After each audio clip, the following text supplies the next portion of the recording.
Hello and welcome to the Chicane Podcast, where we discuss all things in the sim racing world. I'm your host, Jason Rivera, and I'm joined here again today by Mr. Eric Kelly and Jeff Smart. How are you both doing today? Doing good, man. How about yourself? Yo, I am hyped, ready for this podcast today. I got some news. I won my Let's first hear it. race in iRacing, fellas, and got the D license. I am hyped. Promoted. Hey, Hyped.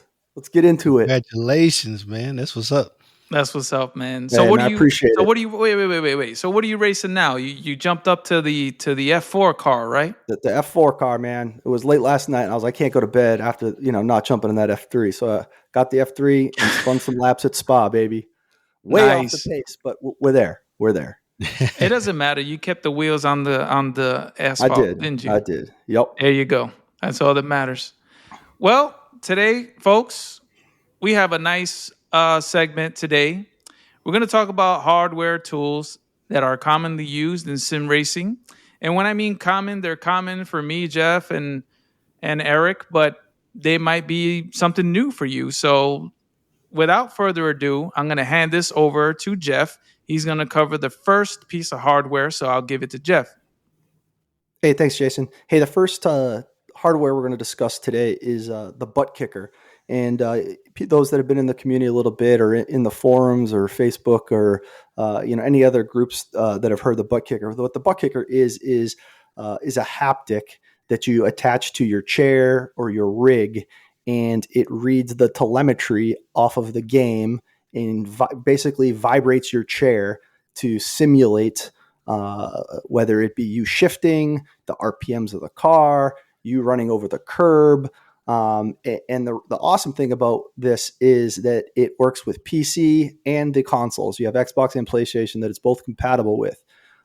This is really a pretty sweet piece of gear. You basically, if they make two versions, they make the Pro, which is really designed for your rigs, if you will, the full rigs. You attach to it, and then the other version it just attaches to like a simple gaming chair at the post that goes up and down.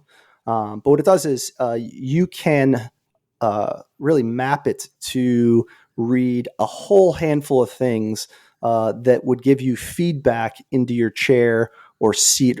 So you can have it to, as you're revving the car out, it'll start vibrating your chair faster as you go through the revs.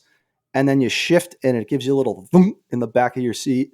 And the revs will drop down and it comes back up again. Those are two of the things, the telemetries that it'll read. Another one is if you're taking a right-hand turn and your wheels hit the curb on the inside, it'll vibrate in the seat to give you more of that feedback that, hey, a little bit of, you can feel what the car is doing.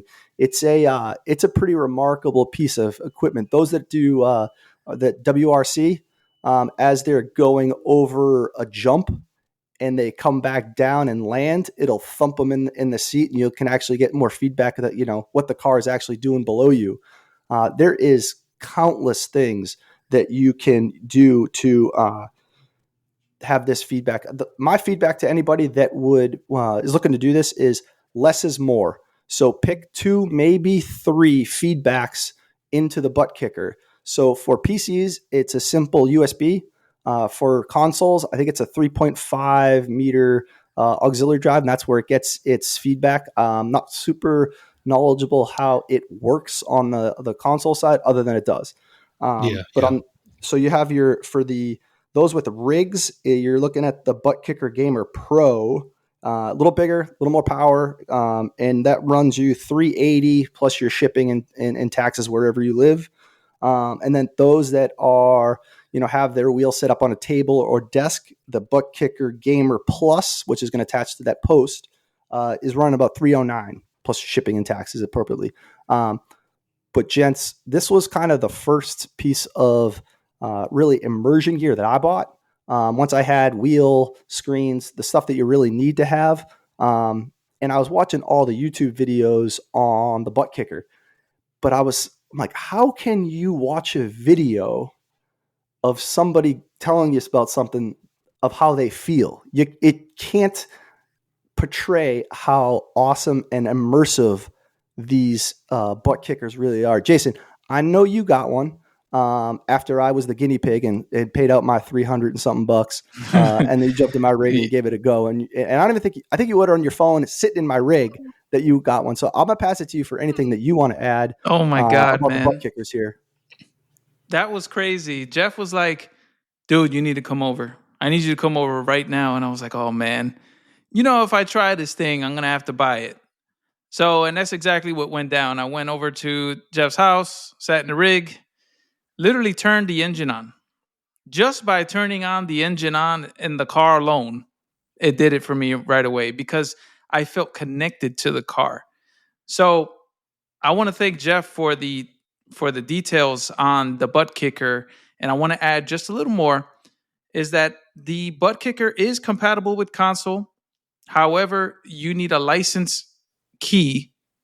You need to purchase a license to use their software.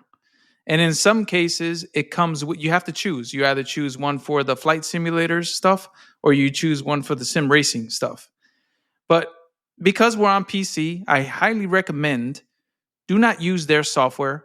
Use it on Simhub. And Simhub is a huge topic which we will cover.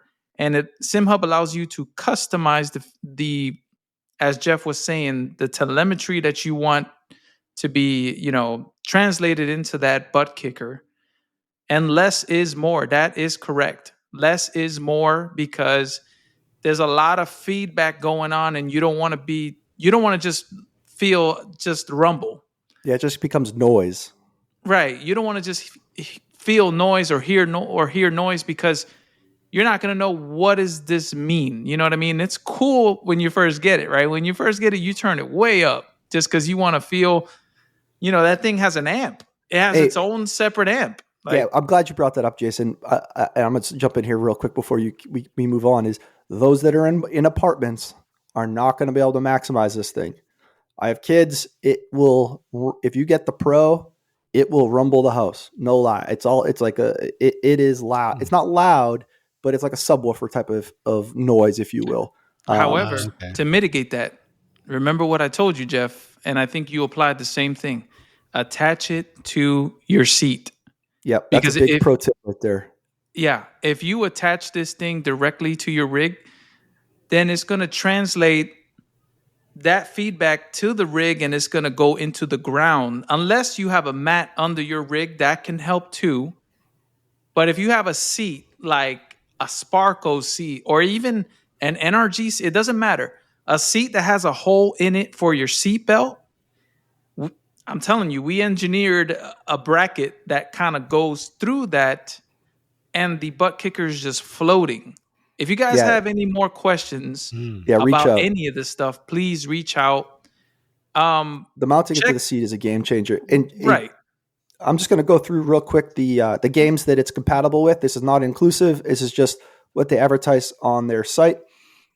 So we got iRacing, Assetto Corsa, ACC, Dirt Rally, all the F1 series, WRC Generations, WRC Standard. And another interesting portion is that this is also compatible with a lot of your flight simulators. I am not a subject matter expert on flight simulators, so but I know it is compatible with a handful of them. So if that does apply to you, jump in there and do your own research. Also available with some additional plugins, you have American Truck Simulator and Automobilista 2, Forza, Project Cars, R Factor, Le Mans, and a handful of other ones. But those are the major ones. So awesome product. I can't emphasize enough of the immersion that this thing adds. Yeah, it's a solid buy. I mean, it's a must have. Once you try this thing and you put it on your rig, you cannot be without it no more. That impossible. I can't race without it no more. So it is the perfect, because it's not just because Jeff mentioned vibrations and curbs, but it's not only that. I mean, you have wheel slip. So I can actually tell when I'm losing the car. So I'm feeling it in the wheel and I'm feeling it in my body, that I'm about to lose the rear. I'm about to lose the car. Or if I was a little too hard on a turn, There's things like that, but again, just when you first buy it, sure, have fun with it, but then turn things down and turn things on one by one to get the right. There's no right setting for anybody. It's a personal taste type of thing. I can't Eric, you wait So, gotta to get get one, buddy. this. You I gotta can't get wait to one. get this with the VR, man. Oh, oh bro, my that'd be god, intense. This, bro. That'd this be in the the ticket seat right there. and the brake. Yeah, I Yeah, can't wait. man. And then like Jeff said, it's compatible with Flight Sim. And I've tried it with Flight Simulator. I play some of that sometimes, and you can feel the landing gear when the landing gear is coming out. I You saw can one where feel, it was dude, like it was an A10 turbulence. pilot, You and could he's feel firing the gun. turbulence, bro. It's crazy. Oh, that'd be crazy too, Imagine feeling man. turbulence or feeling when the plane lands on to the runway. You hear that boom, and it's like you feel it. You know what I mean? Like, Oh, let's not get started with rally, because with rally I had to turn them settings way too down, way low, because you get the car doing a lot of stuff, right? the I mean, it jumps just yeah. when the car lands, the whole thing just shakes the whole rig. It's crazy. So it's not entirely necessary. This is more on the immersion side, but it can help with understanding what the car's about to do. You know what I mean? So I guess Yeah, if I can summarize here, if you're on the fence, do some research. If you're on the fence, my recommendation is do it. It's awesome. it's awesome. I agree. It is awesome. It's a must buy in my book, but do not compromise getting a good set of pedals, a good wheel, and a good rig. Those are your priorities. A Yeah, butt kicker, it comes later. You know what I I think mean? Once what you said, once you're Jason. established. Yeah. Once you got the bones, this should be your first add-on. There you go. All right, I agree. And Eric, do you have any questions? I don't believe you do. no, really, just actually, one question: have you guys messed with the seat haptics? Because hearing about this and all the stuff you can do kind of puts me in a mind where you might be choosing between this and seat haptics, or would you still do you see value in both? I think I see value in both. What do you think, Jeff? Yeah, I think I did do a little bit of research on the seat haptics, and I think the reason I went with the butt kicker was I feel like they had a better corner of the market when it came to sim racers. Um, I think more on the PC side. This is my personal I thought is that the butt kickers had the sim market on kind of the PC, and then the console was populated by the seat haptics. That's just kind of what I'd had in my research, but uh, and I just found more reviews of the butt kicker on the internet all over the place. So I love to hear somebody that has the seat haptics and see what they have to say. I think it's more comfortable because the butt kicker just disappears. You don't see it. It turns Mm, on with my rig. I don't know it's there, but I can feel it. That's why I would suggest the a butt kicker over seat haptics. And if you look at the price is very similar, and it's not as powerful. So I would still opt for a butt kicker. cool. All right. So the next piece of hardware, well, it's multiple. So there's button boxes and stream decks. So the importance of these are simple. A button box, there's just simply not enough buttons. It's just simply not enough. If you have if you're driving a formula car, you can map almost everything to your wheel, but then there's things that, see, for me, to be honest, I don't like keyboards because keyboards take me away from the immersion of being inside of a vehicle. So I use a stream deck because a stream deck is, you can program it to be whatever you'd like, and you could program buttons to be multiple buttons in a single press or in a press and hold type of situation with the right plugins, of course. And then you can customize the icons. You can buy icons. You can buy packs online that give you the profile for the specific game. And if you check racedepartment.com, they have a plethora of, icons already built for the Stream Deck that you can incorporate yourselves and make your own custom button box. It's cheaper than a straight button box. So a straight hardware button box is going to cost you anywhere from $100 to $150. The standard Stream Deck is about $150. And that's the one that I would recommend is the Mark II, or if you can get the older one, the Classic. That's what they're calling it, the Classic. And I think it's 16 buttons. Correct me if I'm wrong, Jeff. Yeah, I think you're right. So a Stream Deck is basically it's a keyboard that emulates button presses, but it could be whatever you like. It's like it's 16 for the standard size mini LED buttons that each individual button has their own screen, and you can program those to be a keyboard press. You can program those to be a number press. So if your keyboard doesn't have a number pad, right? So if you don't have the full size keyboard, you can program that to be a number, or you could program macros into it. So you can potentially shut down your computer with the press of a button using macros. So that's what a Stream Deck is. It was built for streamers. So I run two of them. I know I'm bougie like that. Big time. I run two of them. So I stream. So on the right side of my rig is nothing but Stream Deck, stream Twitch actions. So I can switch my scenes. I can skip tracks. I can pause. I can control the volume of the stream, the microphone, the game, Crew Chief, which we'll go over Crew Chief in a later episode when we talk about software. So that's basically what the Stream Deck is. So for the next hardware tools that we recommend, yes, go ahead. Can I have one save around here? Yeah, sure. Alibi for the Stream Deck. It is a incredibly powerful tool.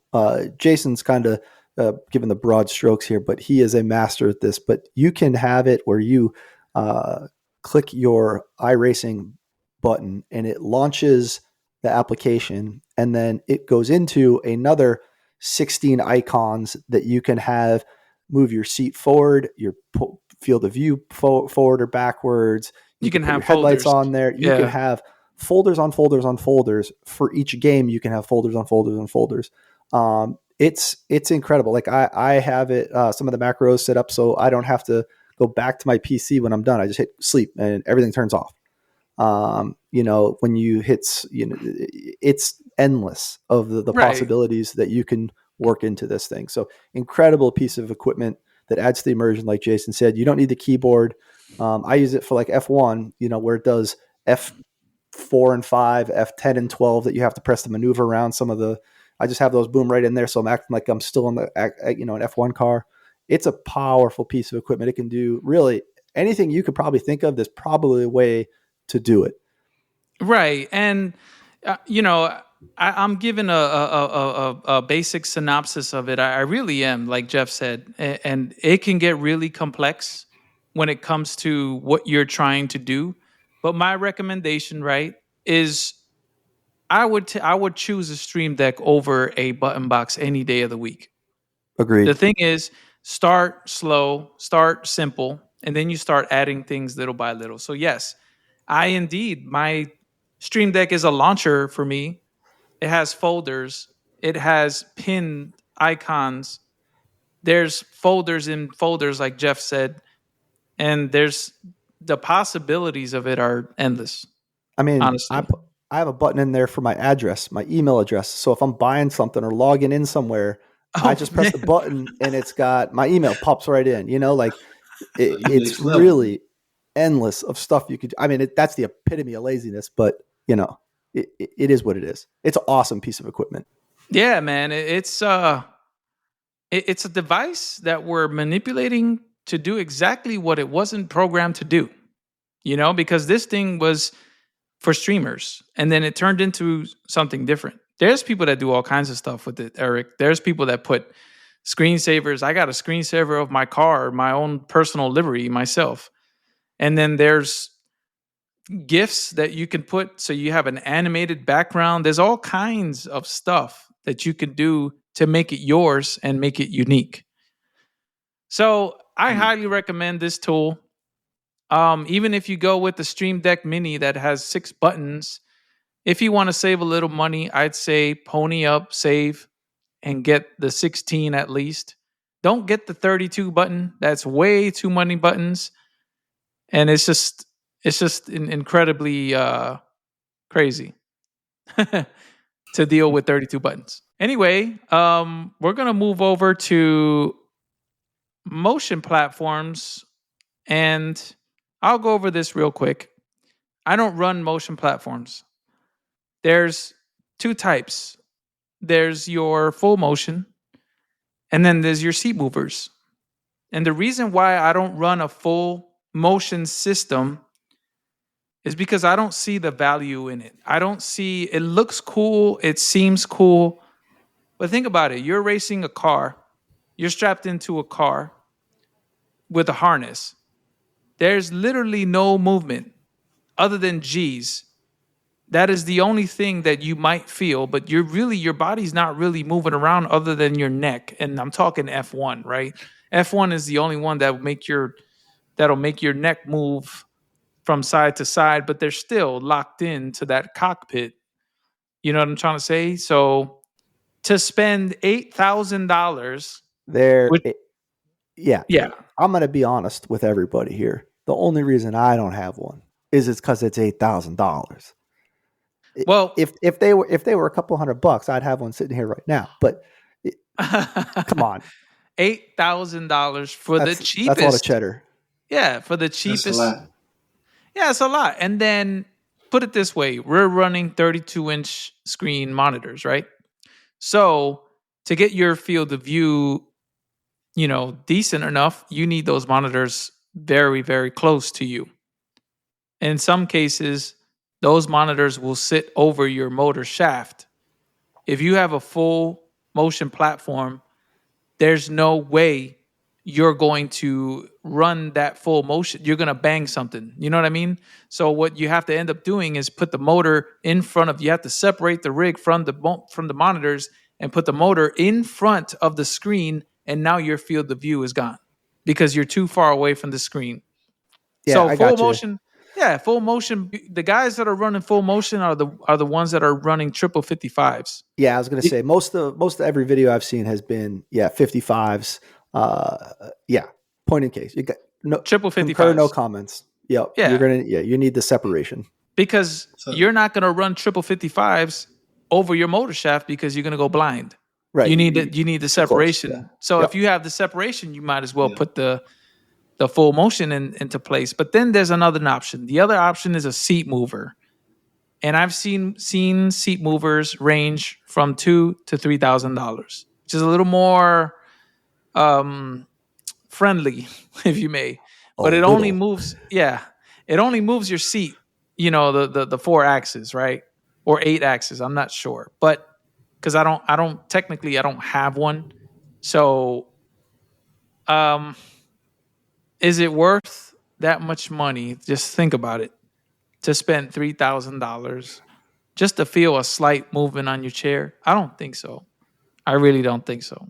So that's my take on the motion platforms. What do you have to add there, Jeff? It's a lot of money. That's really what it comes down to. It's a lot of cheddar. There are super cool ones.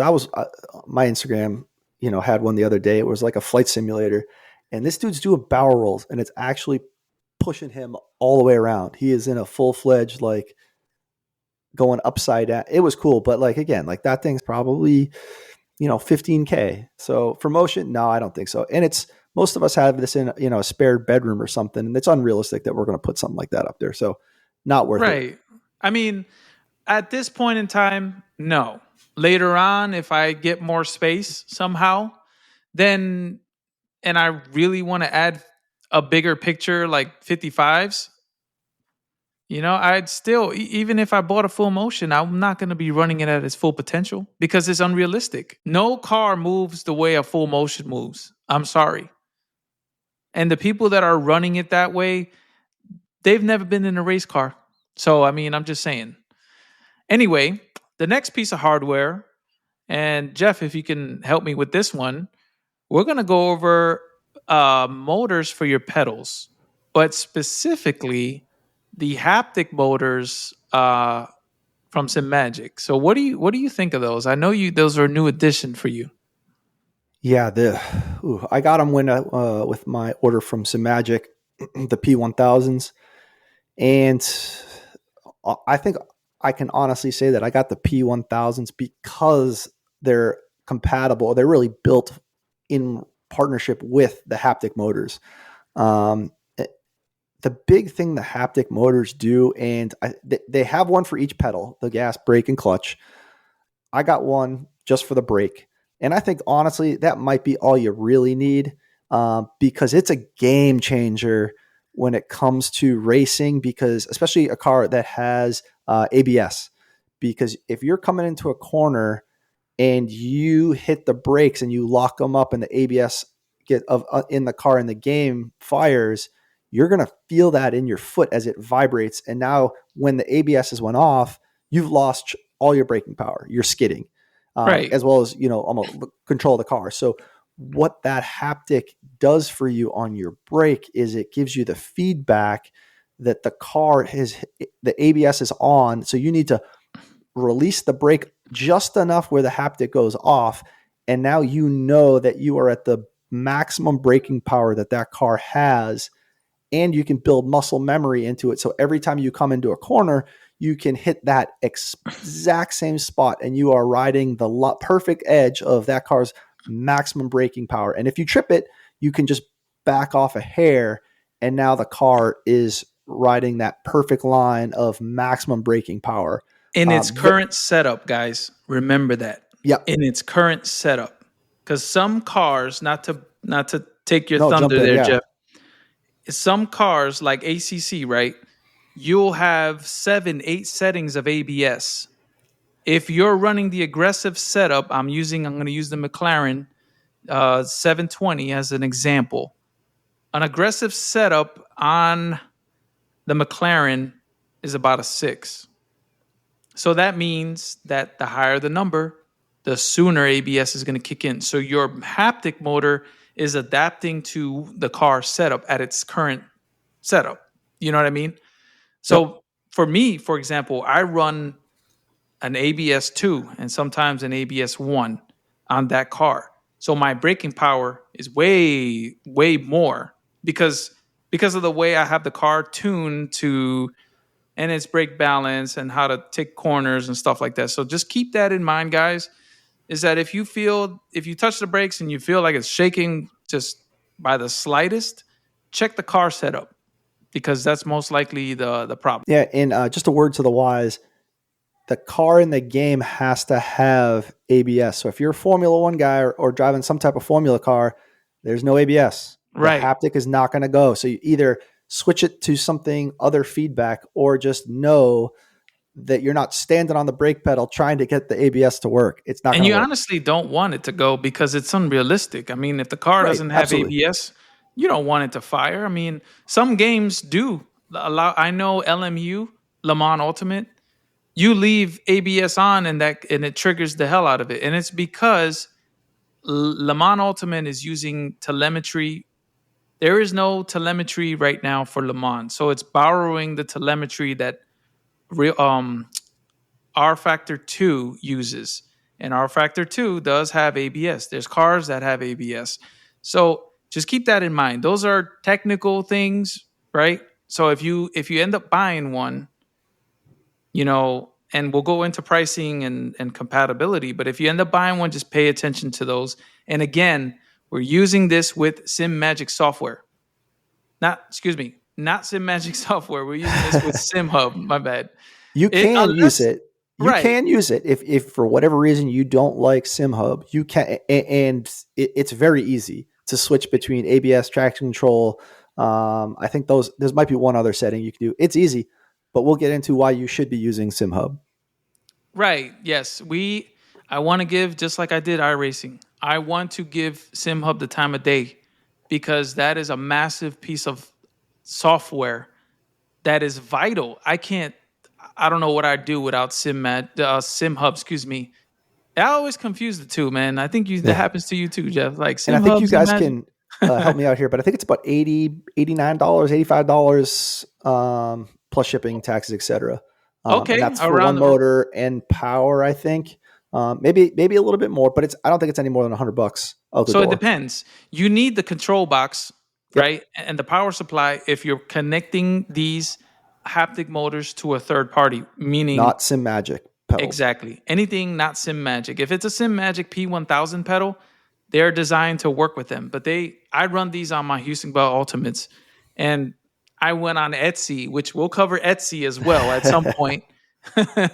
Trust me, I wish Etsy had a rewards program because I would be rich right now. How much money I pumped into Etsy, but on Etsy, I was able to find a 3D printed bracket to fit those motors onto the pedals. And it's been on there for maybe 5 months. Not a single hiccup or issue. Not a single. Yeah, reason 428 why me and you need to buy a 3D printer. I know.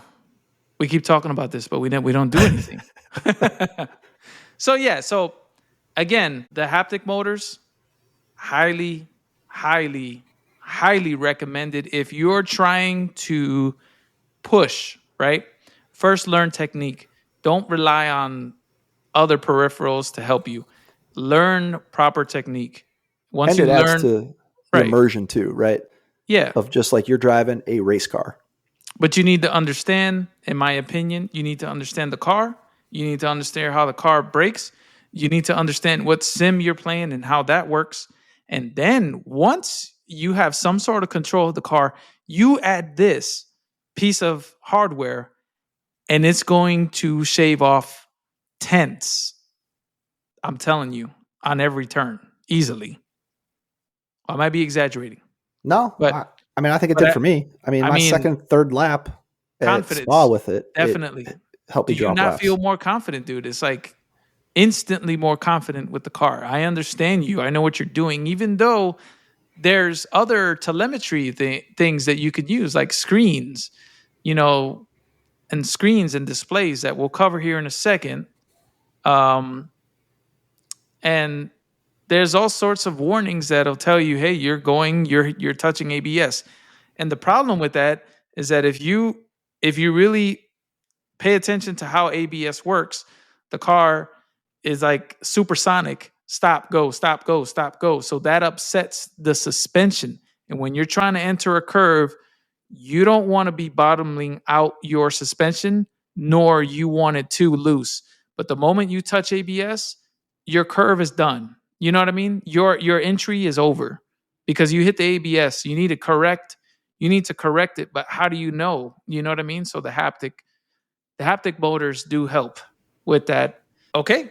So, I think we have time for one more. So, screens and LEDs. Tell me about those, Jeff. All right. We want to touch DDUs here too as well. We want to hit those or Yes. save those. All right. So a dedicated display unit or DDU is a screen from anywhere from 5 inches to 10 inches that just kind of sits in front of the dash of the car that you're in, right? So they're fairly simple devices. They're USB powered and run through Simhub. And it can give you all different types of data. You're going to need a dash for it. Then the most common one here that I think we have a whole episode on potentially is Lovely Dashboard. But really, any dash will do it. Lovely is just a much more easily digestible format that they have their dash laid out. But think about what gear you're in is a big one right there, like a big number that you can see. You don't have to go hunting for it. And then most of them have some type of LED bar at the top that is showing you your revs. And then as you hit red line, it'll flash. So you don't have to go hunting for this information. The flashing red lights you can see out of your peripheral.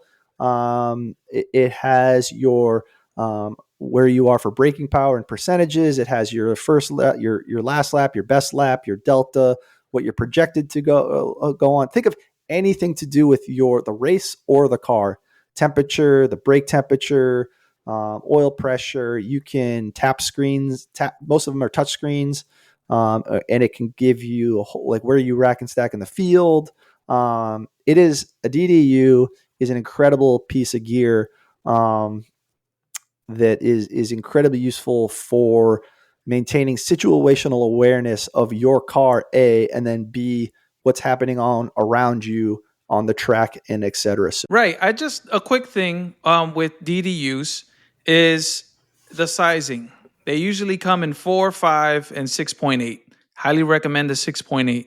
I know it sounds huge, but when you put a screen over a 32-inch panel, a 6.8 is the identical size of a DDU that's in all GT3 cars. So just keep that in mind. There's also wheels that come with screens built into them as well. And most of them are Volcore. So remember that. Volcore screens are compatible with Simhub. We keep mentioning Simhub, but we're just prepping this podcast to present Simhub. You know what I mean? And cover everything and how it controls everything. So those Volcore screens are awesome. Like Jeff said, they're touchscreen. They're super high quality. They're vibrant. They're awesome. and you can And put, I mean, I have a small one that I have easily just replaceable. I have my data from the PC, the temperature that it's running, RPM, all of the things that your computer could need that just keep an eye on, having a separate one just off to the side. Yeah, tons of stuff. Okay, I think that's all we're going to cover today on this episode. We will have a part 2 because there's definitely more hardware that we want to cover. But I will want to put this note out to all listeners. I'm going to create an email for the podcast for questions, suggestions, or comments that you may have, or even share with us your experience so far with sim racing. So I want to add that to the weekly episodes on here to share. This is a community thing. So we're going to share we'll read the questions on the show. Yeah, If there we you go. have Questions. questions, So, comments, yeah, I don't know whatever what it I've is. done if you weren't around to ask questions too. So if we can help out other people, that's paying it forward, man. Good call. Yes, this is what the show is for. That's what it's intended for. So, and we've received good feedback recently, and I'm very happy. I'm very ecstatic for the show. I appreciate you all, and I would like to do the round table. So here we go. Jeff, you're up for the round table. Is there anything else you would like to add? Nah, man, just the usual: drive fast, brake late. Okay. I think Mr. Kelly's having a little technical difficulties, but we'll get those squared away. Don't you worry. With that, I want to thank you all for listening and have a great start of your week. Thank you.